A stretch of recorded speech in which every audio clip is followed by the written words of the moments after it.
میں دعوت سکون دیتا ہوں محمد سفیان سلمہ کو کہ وہ آئے اور اپنی تقریر پیش فرمائے۔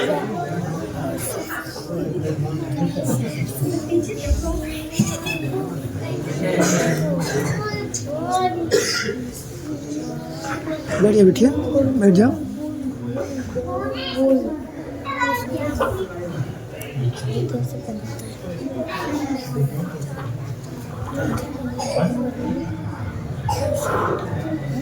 السلام علیکم ورحمۃ اللہ۔ وعلیکم السلام۔ محترم سامعین اکرام، میں اس لائق تو نہیں ہوں کہ اپنے بڑوں کی موجودگی میں کچھ بولنے کی جسارت کروں، مگر جو میں آپ حضرات کے روبرو ہوا ہوں وہ میرے بڑوں کی طرف سے مجھے کچھ بولنے اور اپنے سبق سنانے کا حکم ہوا ہے۔ دعا کیجیے کہ اللہ رب العالمین صحیح بات کہنے اور اس پر عمل کرنے کی توفیق عطا فرمائے۔ آمین۔ نحمده ونصلي على رسوله الكريم، اما بعد فقد قال الله تبارك وتعالى في القرآن المجيد: اعوذ بالله من الشيطان الرجيم، بسم الله الرحمن الرحيم، ذلك الكتاب لا ريب فيه هدى للمتقين، وقال النبي صلى الله عليه وسلم وعلم، صدق الله العظيم۔ الہی رونق اسلام کے سامان پیدا کر، دلوں میں مومنوں کے الفت قرآن پیدا کر۔ صدر محترم، آج کی اس محفل اور آج کے اس مبارک اجلاس میں میرا موضوع ہے سخن دنیا کی سب سے پاکیزہ اور مقدس کتاب وہ قرآن پاک ہے۔ ہمیں چڑھتے سورج کی طرح یقین ہے کہ اس کا ایک اور سچا اور صادق ہے۔ وہ قرآن پاک جس کی زبان مقدس اور بیان مقدس اور جو فضاحت و بلاغت کے ٹھانٹے مارتا سمندر ہے، جس کے متعلق ارشاد ربانی ہے۔ قرآن وہ کتاب ہے جس کے صادق اور برحق ہونے میں کوئی شک و شبہ نہیں، اور جس کے بارے میں محسن انسانیت حضور پاک صلی اللہ علیہ وسلم نے ارشاد فرمایا کہ تم میں سب سے بہتر وہ شخص ہے جو قرآن سیکھے اور سکھائے۔ دعا کیجئے کہ اللہ رب العالمین ہم سب کو قرآن کی دولت سے مالا فرمائے۔ آمین۔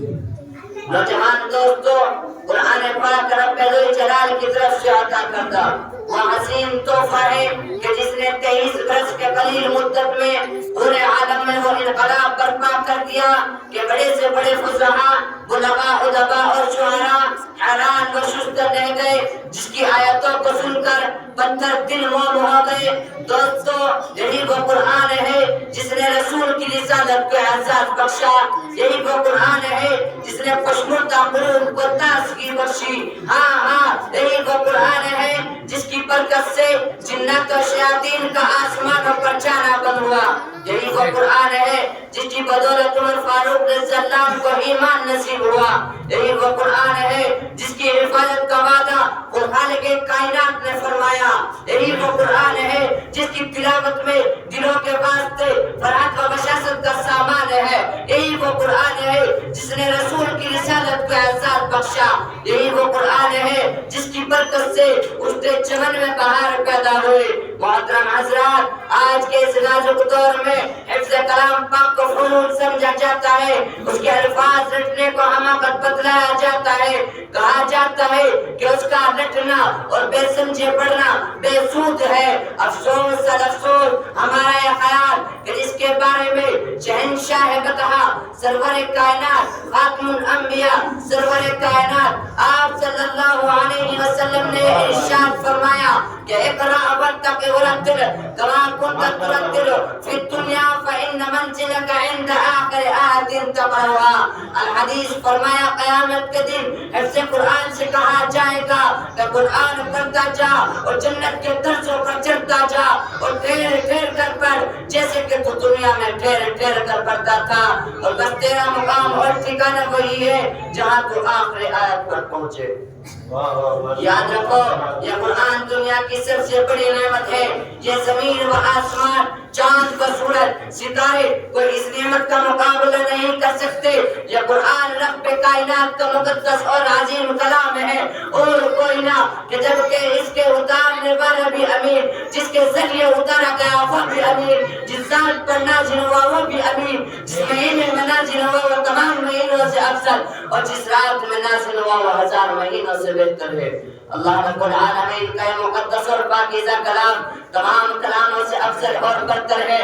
حدیث پاک میں آتا ہے فضل کلام اللہ علی سائر الکلام کفضل اللہ علی خلقہ، اللہ رب العالمین کے کلام کو سب کلاموں پر ایسی فضیلت ہے جیسا کہ خود حق تعالی شانہ کو تمام مخلوقوں پر اللہ کے دلارے اور خدا کے پیارے نبی جناب محمد رسول اللہ صلی اللہ علیہ وسلم نے ارشاد فرماتے ہیں کہ جس نے قرآن پڑھا اس پر عمل کیا، قیامت کے دن اس کے والدین کو سورج سے بھی زیادہ روشن تاج پہنایا جائے گا۔ اور کرنے کا مقام ہے جب والدین کو اس قدر انعام سے نوازا جائے گا تو خود پڑھنے والے کا مقام اور مرتبہ کیا عالم ہوگا۔ حضرات قیامت کا میدان ہوگا اور ایسے 10 آدمی جن کے لیے جہنم واجب ہو چکی ہوگی، حفظ قرآن اپنے رب کی بارگاہ میں سفارش کرے گا، پروردگار عالم اس کی سفارش قبول کرے گا اور حفظ قرآن کی برکت سے ان کو نجات عطا ہوگی۔ مسلمانوں، قرآن کریم وہ عظیم برکت اور سعادت ہے جو روح خدا بندے ہے، میدان حیات اور سرچشمہ زندگی ہے۔ وہ عرب کو جو پشتا پشت سے مردہ چلی آ رہی تھی کہ دنیا جس کو ذلیل اور حقیر جانتی تھی، کوئی ان کو اونٹ کی منگنوں میں کھیلنے والا سمجھتا، کوئی ان کو جہل عرب کا خطاب دیتا، کوئی ان کو جاہلیل مکہ کہتا، لیکن جب قرآن آیا تو جن کا نام جہل عرب تھا صحابہ اکرام ہو گیا، جن کو نفرت سے یاد کیا جاتا تھا ان کو رضی اللہ عنہم و رضوان کا اعزاز ملا۔ جس زمانے کا نام جاہلیت تھا اس کا نام خیر القرون ہو گیا۔ وہ مردہ قوم جو کروٹ نہیں لے سکتی تھی طاقت و قوت سے ایس لیس ہو گئی کہ جیسے جس نے کیسر و کسریٰ کا غرور خاک میں ملا دیا اور بڑی بڑی سلطنت اور حکومتوں کا تختہ الٹ دیا۔ محترم دوستو، قرآن آیا تو زمان و مکان میں زندگی آئی، قرآن آیا تو عدل و مساوات کا پیغام آیا، قرآن آیا تو مذہب اسلام پھیلا، قرآن آیا تو مردہ قوم زندہ ہوئی، قرآن آیا تو باطل کے لہراتے جھنڈے ٹوٹ پڑے، قرآن آیا تو کفر و شرک دم توڑ گیا، قرآن آیا تو ضلالت و گمراہی کی دلدل میں بھٹکتی انسانیت کو درد و غم ملا، قرآن آیا تو دوستو سب کچھ ملا۔ مگر افسوس صد افسوس ہم نے قرآن پاک کے دامن مقدس کو ترک کر دیا، اس کی پاکیزہ تعلیمات کو بھلا دیا۔ نتیجہ یہ ہوا کہ وہ مسلم قوم جس کے سر پر عزت و وقار کا تاج تھا، ذلت و رسوائی کی کانوی چاوڑی، وہ قوم کامیابی جس کا آگے بڑھ کر استقبال کرتی تھی ناکامی اس کا مقدر بن گئی۔ وہ مسلم قوم جس کی ایک آواز پر افریقہ کے جنگل میں رہنے والے خونخوار جانوروں نے میدان خالی کر دیا تھا، آج ایک چیٹی بھی اس کا حکم ماننے کے لیے تیار نہیں۔ وہ قوم جس نے کبھی حکومت و سلطنت کا فریضہ انجام دیا تھا آج غلامانہ زندگی بسر کر رہی ہے۔ وہ قوم جن پر کبھی تاریخ نازل تھی آج ماتم کرا ہے۔ وہ قوم جس کی ماضی روشن اور تابناک تھی حال و مستقبل اس کا تاریخ ہے۔ مسلمانوں سمجھو اور ہوشیار ہو جاؤ، غفلت کا پردہ چاک کرو، قرآن پاک سے وابستہ ہو جاؤ، ورنہ یاد رکھو تاریخ ہمیں کبھی معاف نہیں کرے گی۔ حاضرین جلسہ جانسار صحابہ اکرام رضی اللہ تعالیٰ عنہ کے کتب خانے میں قرآن پاک کے علاوہ اور کوئی کتاب نہ تھی، اس کو لے کر وہ آگے بڑھے اور کامیابی ان کے قدم چومتی چلی گئی۔ وہ قرآن ہی تھا جس کی برکت سے بدر کے میدان میں 313 نے مکہ کی قسمت پلٹ دی تھی۔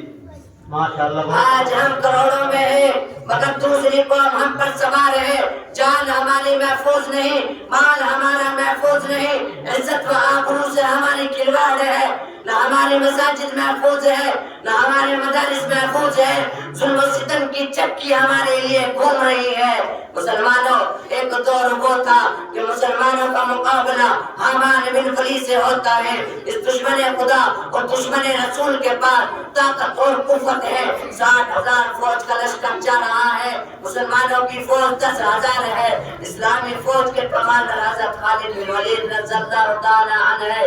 مسلمانوں کو اس کا بھی بھی علم نہیں کہ دشمن کے پاس کتنی فوج ہے.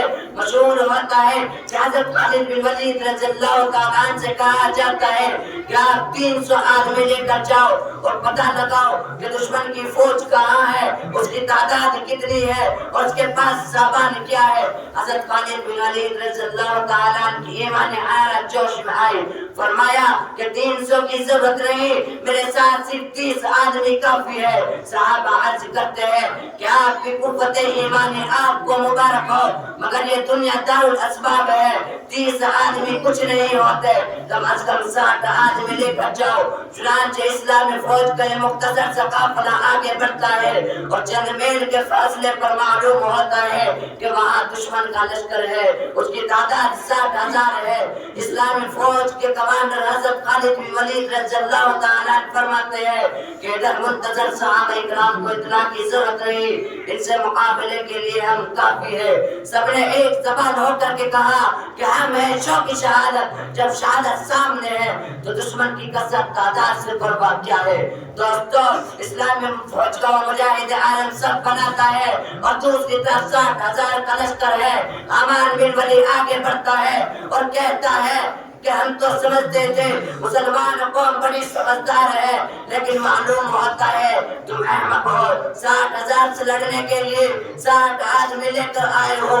جاؤ, ہم تم پر رحم کھاتے ہیں اور 2 گولیاں کھجور اور چند اشرفیاں دیتے ہیں, کیوں اپنی جانوں پر ظلم کرنے آئے ہو, یہاں سے چلے جاؤ. دوستو, جگر پر ہاتھ رکھیے اور سنیے. حضرت خالد بن ولید رضی اللہ تعالیٰ عنہ فرماتے ہیں تو باز بن کر آیا ہے یا کمانڈر بن کر آیا ہے, جو شرم نہیں آتی اپنی بزدلی کو باز کے پردے میں چھپاتا ہے. تم میں لڑنے کی طاقت و قوت نہیں. اسلامی فوج کے اس للکار کو سن کر عمار بن ولی آگے بڑھتا ہے اور کیا اپنی فوج کو حکم دیتا ہے کہ پکڑ لو ان 60 آدمیوں کو. چنانچہ 60,000 کا حملہ ہوتا ہے اور صحابہ اکرام ان میں گھس جاتے ہیں. راوی کہتا ہے کہ سوائے تلوار کی چمک اور کھچاکھچ کی کچھ نظر نہ آتی. دوستو, 2 گھنٹے میں جنگ کا فیصلہ ہو جاتا ہے. تاریخ شاہد ہے, زمین و آسمان گواہ ہے. میں آپ سے پوچھنا چاہتا ہوں, وہ کون سی چیز تھی جس نے ایک کو 1,000 پر بھاری کر دیا تھا؟ کسی نے کیا خوب کہا کہ وعدہ غلبہ ہے مومن کے لیے قرآن میں, کہ وعدہ غلبہ ہے مومن کے لیے قرآن میں, پھر جو تو غالب نہیں کچھ ہے کسر ایمان میں. وآخر الدعوانا ماشاءاللہ زبردست.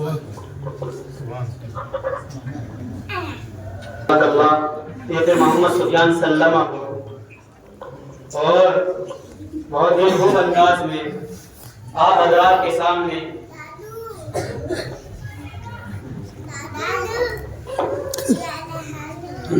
تاریخ کا کچھ حصہ اس بچے نے بیان کیا ہے. غور کرنے کی بات ہے کہ بچے نے کس قدر محنت کی ہے اور کوشش کی ہے کہ اتنی بہترین انداز میں تاریخ کو بیان کیا ہے. دعا کیجئے کہ اللہ تبارک و تعالیٰ اس بچے کے عمر میں, عمل میں اور علم میں برکت عطا فرمائے. آمین. آئیے اب پروگرام کو آگے بڑھاتے ہوئے دعوت دیتا ہوں